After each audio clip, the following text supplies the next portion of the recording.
நியாயம் நியாயம் யாராகியரோ எந்தையும் நொந்தையும் எம்முறை கேளீர் யானும் நீயும் எவ்வழி அரிதும் செம்புல பெயல் நீர் போல் அன்புடை நெஞ்சம் தாம் கலந்தனவே. எவ்வளவு அழகான வரிகள். ஒரு மழை ஒரு நிலத்துல பெஞ்சுது அப்படின்னா அந்த நிலமும் அந்த நீரும் சேர்ந்து அந்த சகதியா இருக்கும். நம்ம உழுவதற்கு முன்னாடி நிலத்தை பண்படுத்துவோம் இல்லையா, அதை போல.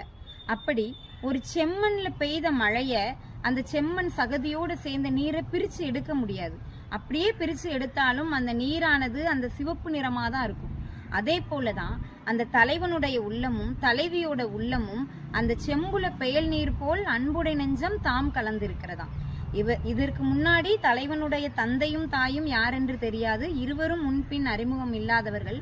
ஆனால் இப்பொழுது அவர்கள் காதல் வயப்பட்டதால் அவர்களுடைய உள்ளமானது அந்த செம்மண்ணும் நீரும் பிணைந்து பின்னி பிணைந்தது போல் இணைந்து விட்டது என்று எவ்வளவு அழகா